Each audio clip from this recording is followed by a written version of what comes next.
Hello. Hello, Introduce yourselves. My name is Zara, I am Marlem. And I'm Joseph. and you guys are what majors? I am general biology. And I'm majoring in molecular biology. Nice. So, the reason I brought you here today is because I wanted to introduce you the Yo Soy STEM campaign that we have here on campus.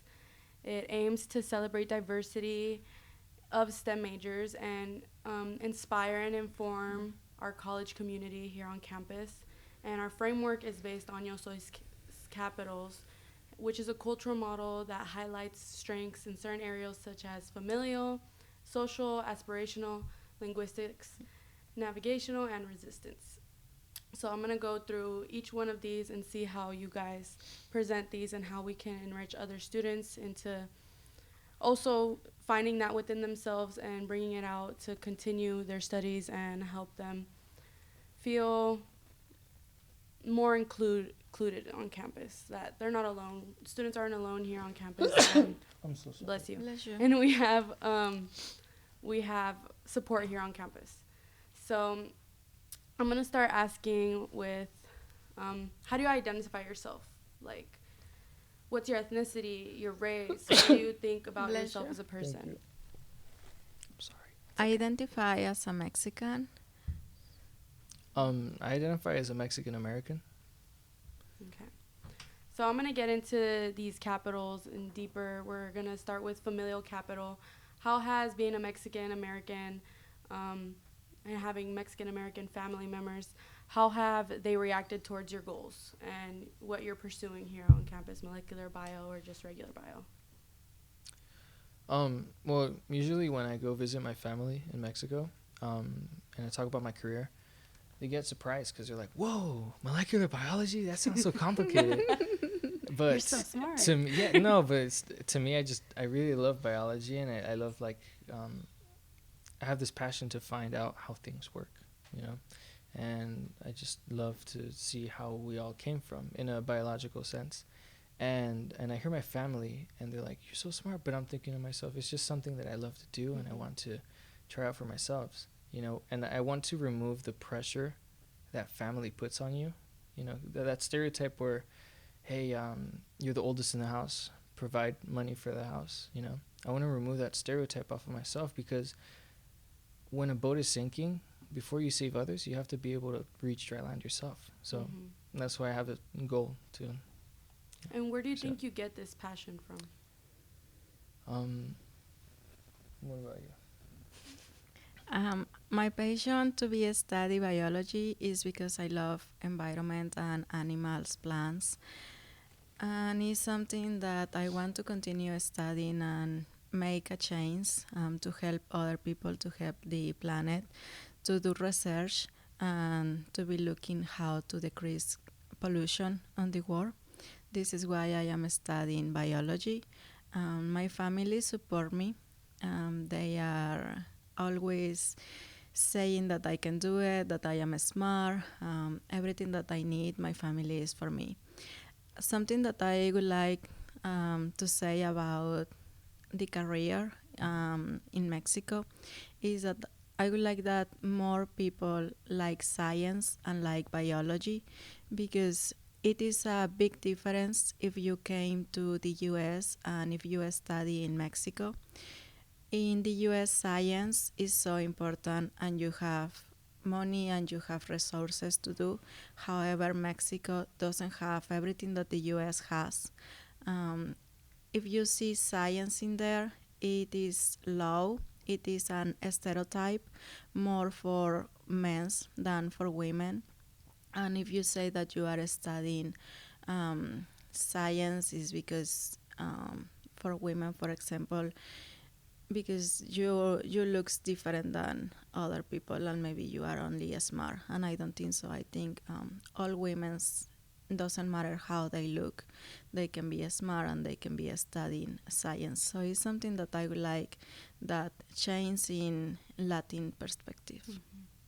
So you think that the environment in Mexico has a different like view on science? I mean, just I don't want to get all political, but like just look at how the drainage system is in Mexico. Here in TJ, it's a above ground, sewage running through the middle of the city and getting dumped into the ocean. You see way less.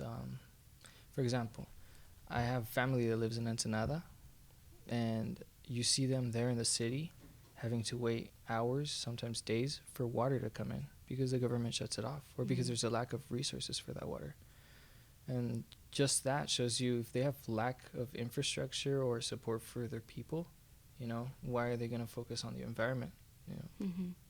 So a lot of your motivations, both of you, comes from having that lack of in previous like familial and environmental experiences that your family and others have had around you, right? In my case, this background is because I was studying in Mexico a career that is on environmental studies, and since I was in there, I say that I want to be an environmental consultant.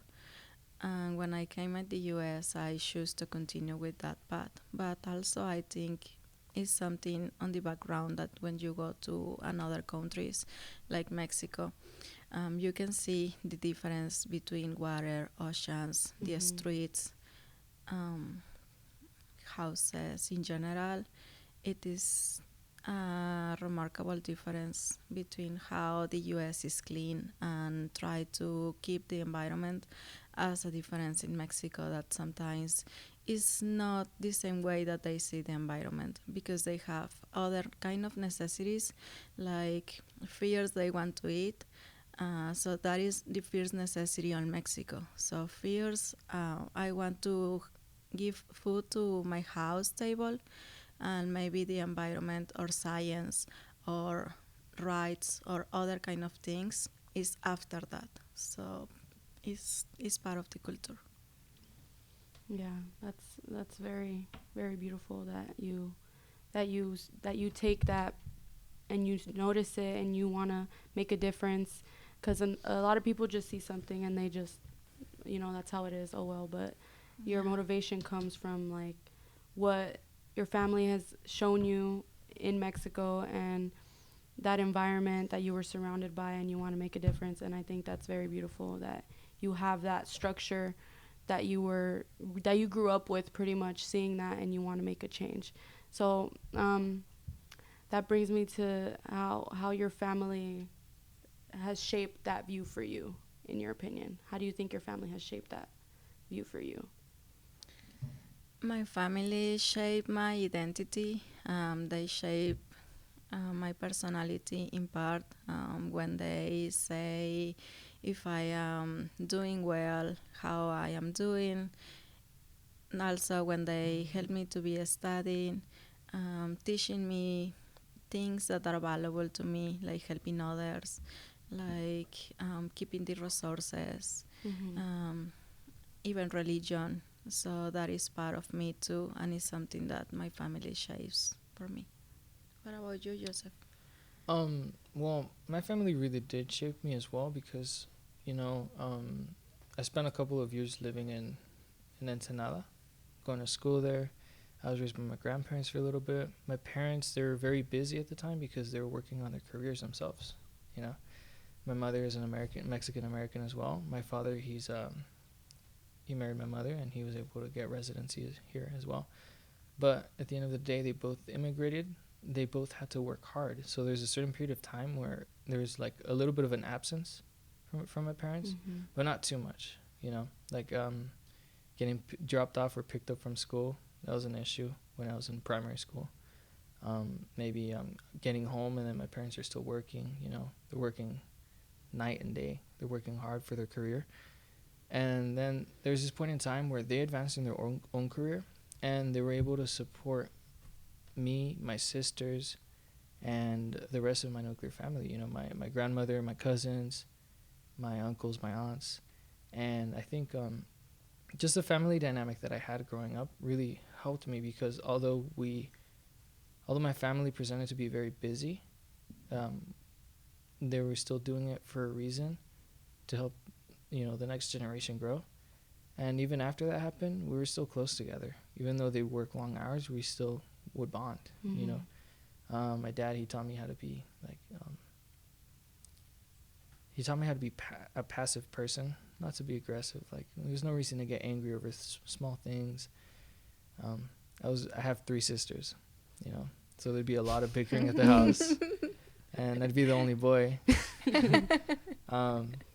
So I learned to get a lot of patience, you know, 'cause my little sister would always be picking at me, blaming me for things, but you know, I still love them all. You know, they really pushed me to do the best. That's beautiful.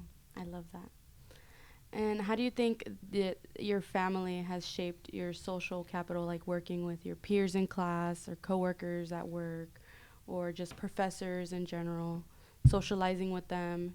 Do you think that's helped you or negatively affected you? So whenever my mom comes home, she always talks about work. She's like, "Oh no, she was so mean to me," and then, they were so rude. They didn't want to put this back in place." And then my dad's like, "Wait, don't bring this at home. This is a place to relax." But then they also they get those life lessons out of their own experiences, and they're like, "Look, you know, Everything turns into a life lesson. not everyone in the world is going to be your friend. Yeah. You know, you're in a work environment. You might not like someone, but you're going to have to work with them and put your personal differences aside and do what you need to do and keep going."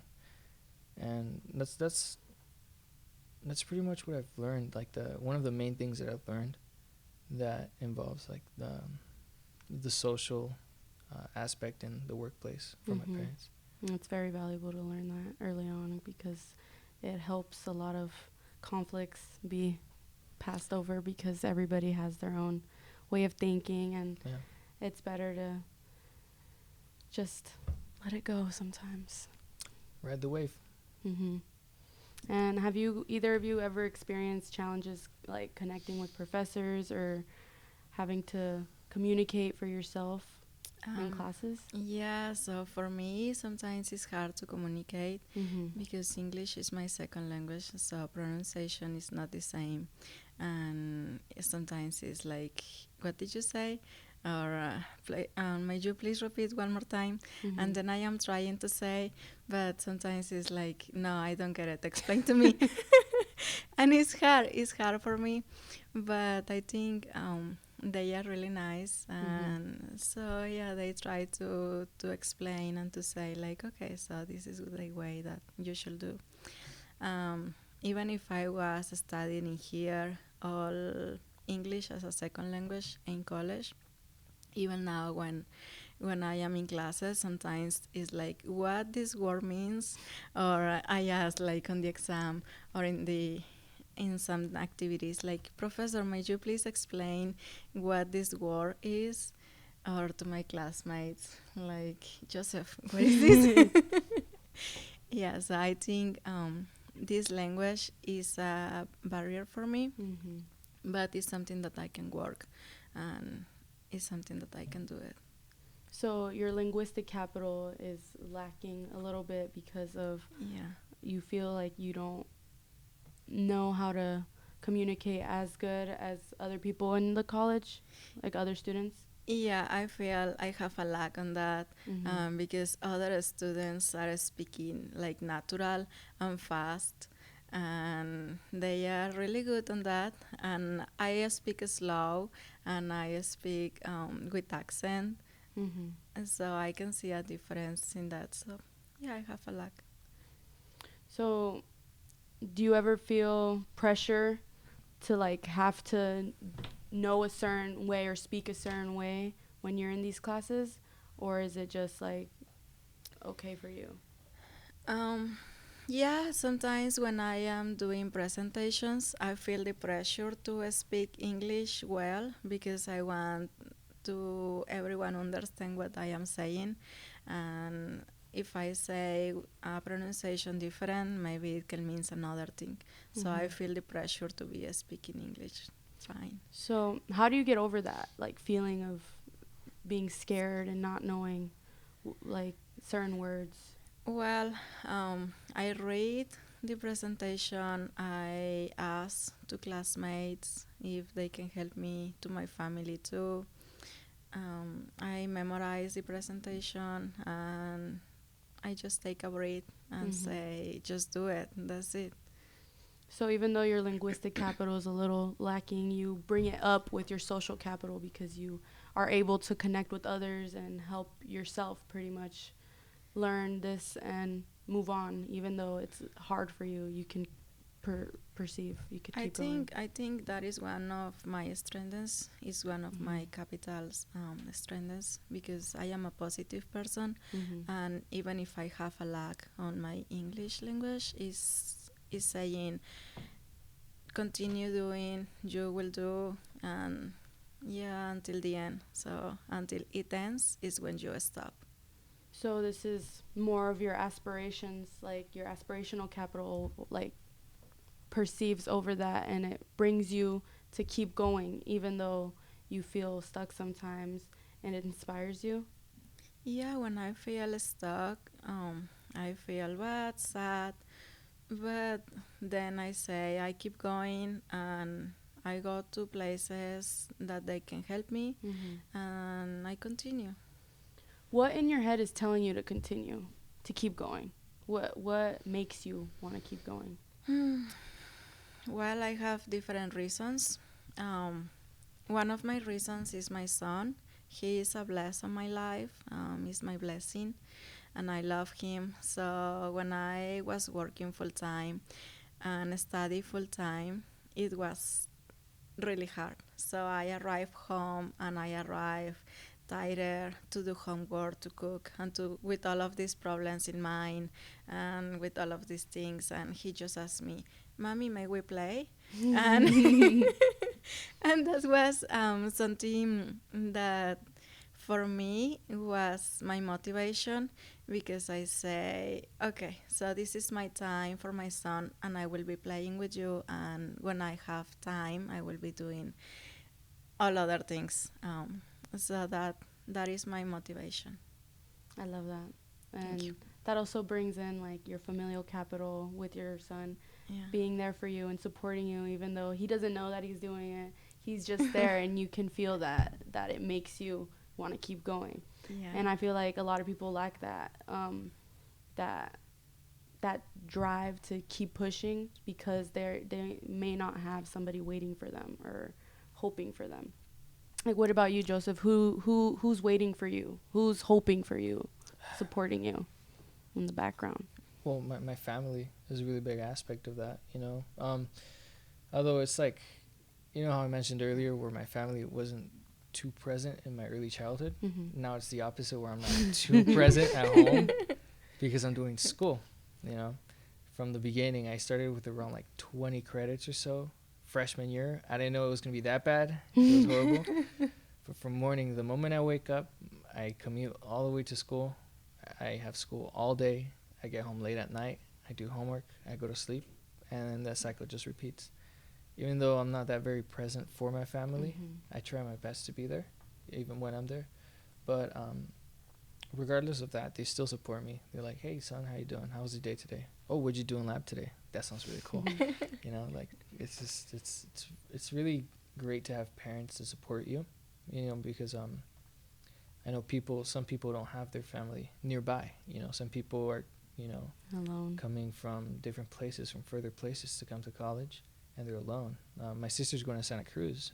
Nobody there is there to support her, but she still knows that we're still here and we love her, regardless of the distance. There's some people who don't have family at all, but they do have people who they perceive as family, right? Because you don't have to be blood to be family, right? That's true. Yeah, I think even if they are not your blood, they can be your family, like a friend. It can be your brother, your sister. Yeah. It's your social capital coming out. Yeah. All right, we're gonna move on to resistance capital. So, how have you guys had to advocate for yourself in college? Starting off, I didn't know how to. I didn't have a linguistic barrier, but I did have a lot of problems with my communication because in my earlier academic years, you didn't see teachers being that present where they really, although there is some exceptions where some teachers are present, they really care about their students, But a majority of the time I saw where like, oh, they're just there to teach and they're to leave. But here in CSUSM, what I noticed is majority of the teachers really do care about their students. You know, they're like, hey, come to our office hours. They're like, if you need help, there's this place over here, the extended learning building, you know, the writing center. And like 3 years here, and I'm barely realizing there's so many resources for me here. Like this place right here in the library, I didn't even know it existed at all. You know? We got this for free. Exactly. I'm sorry, what was the question again? How have you had to advocate for yourself? Well, I all this time in college, I started learning step by step. Okay, there's the Cougar Pantry right here. If I'm hungry, if I need food at home, gotta go get that. You know, if I'm not gonna be able to get milk, like afford milk, then hey, there's right there. I can go once a week and go get food there. If I need tutoring, if I need to study, there's a library. You know, I can get books and use the books to research, do the online databases. I can go to the extended learning building. You know, it just I didn't know that at first because I wasn't really pushed or taught to use resources.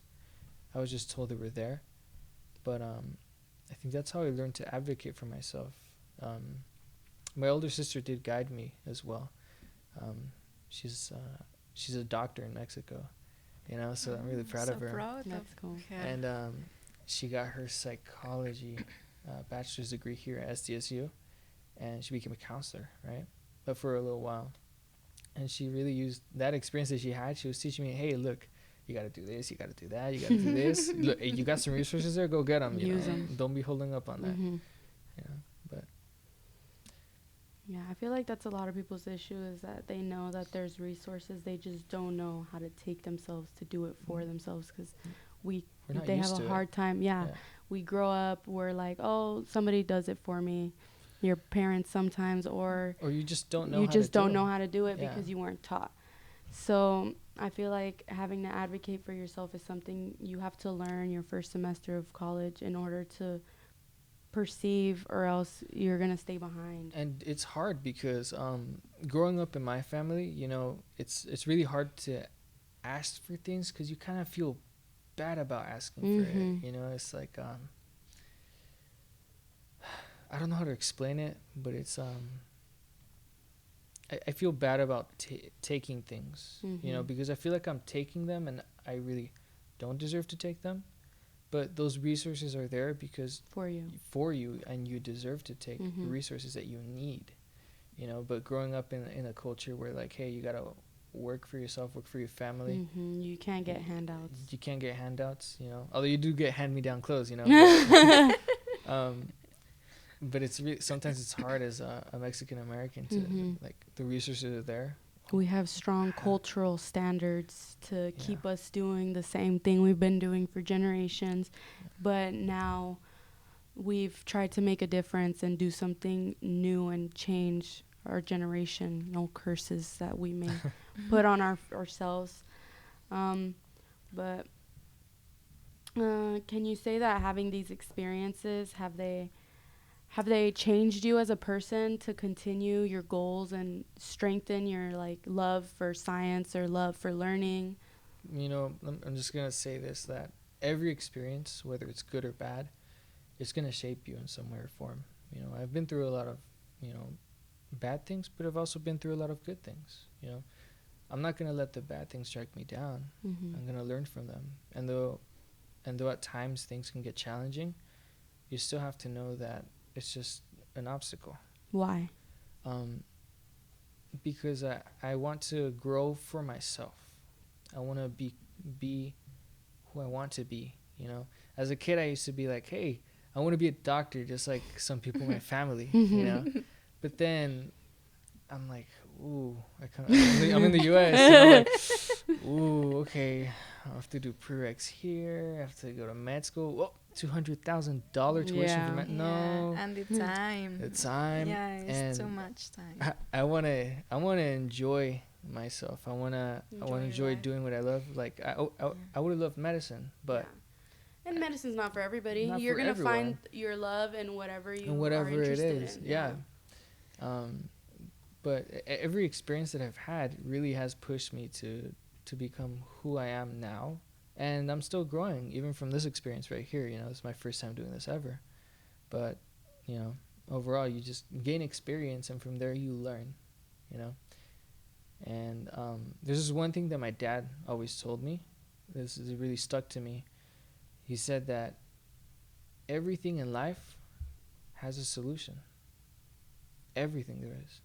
The only thing that doesn't have a solution is death. Yeah, I think it's part of the culture. Yeah. My family say that to me too. Every problem has a solution. And the only thing that doesn't have a solution is death.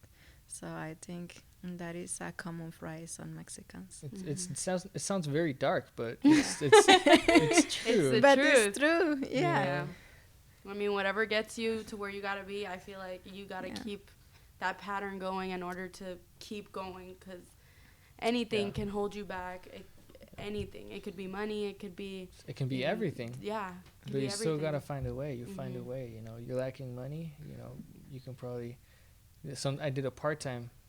When what I usually do is during the summers I work, and when I work, I earn the money, I save it up, and I pay for the tuition for the semester that's coming up. And I know there's a financial aid and stuff like that.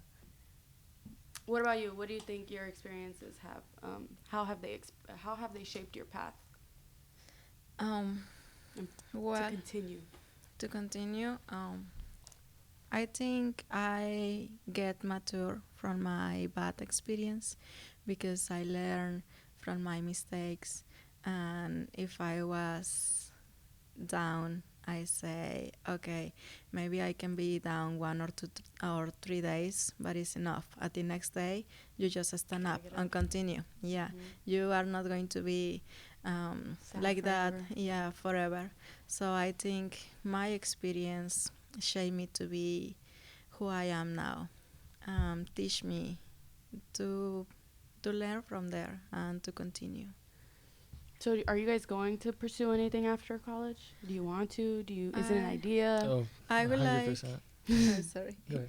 I would like to continue studying after having my bachelor's. I want to have a master's and PhD. I want to do research. And you guys know that there's programs on campus that'll pay you to do that, right? I know about McNair Trio. McNair and Trio? Yeah. Yeah. And I know that you can do research with some professors that they have their lab, and you can do research with them. Yeah. If you want, you guys can. I can help you connect with some of those people if you want. Thank you. Because I know some of them, and they are always willing to help, especially underrepresented students who may not have the guidance from their families, who have been, because our families most likely have not been through this college experience and getting into labs and meeting faculty mentors. Sometimes you're like, what is that? And it's because we don't know a lot of people who have done this. We only know each other and in our classes. That's the only way we know about these things. So I feel like connecting yourself into these programs can also help you connect to other people who know more, and just connecting. And I feel like that's all college is about, is connecting and learning paths from other people who have also been through the same things that we have and can help us get to our goals. And I feel like that's the main point of this campaign and why we're doing this work, so that we can inspire each other, because I feel like we don't have a lot of inspiration outside of school. The only times we really do feel inspired is by coming to school and seeing what other people have done and wanting to pursue that and be like that, and also build that from our other capitals that we have. And the only way we get there is by putting it all together and just pushing for ourselves, advocating for ourselves, and getting ourselves there. And I feel like the first step is having people around you to help you get connected. Yeah, I think some people that is so important to get connect is the professors, because they are always saying, oh, there is this program, there is this research, go to this other professor that is doing something, or I received this internship. You can apply, or even if you go to another resources at the school, like career center, they can help you with your resume. They can help you to do to have a job. So I think going to school is the first place that you get inspired and you get connect to other people. Mm-hmm. Yeah, I agree. I think I think being on campus and meeting people, networking, uh, just getting to know your faculty, knowing everybody, and being friends, being friendly. And I feel like all this comes from these capitals. And if we don't have what these capitals have, we need to work on them in order to feel better on campus. Just because if you're lacking familial capital, sometimes you don't have somebody to work for. If you're lacking resistance, you're not going to advocate for yourself. If you're lacking linguistic, you're not going to be able to communicate. If you're lacking navigational, you don't know where to go. And I feel like telling people that there's ways to find that within yourself is going to help our college community. Just keep striving for what we want to do and continue in our goals. But yeah, I think this was a great conversation, and you guys are awesome interviewees, and I appreciate you guys for coming today. Thank you for inviting Yeah. me. Thank you for inviting It us. was a great conversation. You guys are awesome. Yeah, it was a right time too.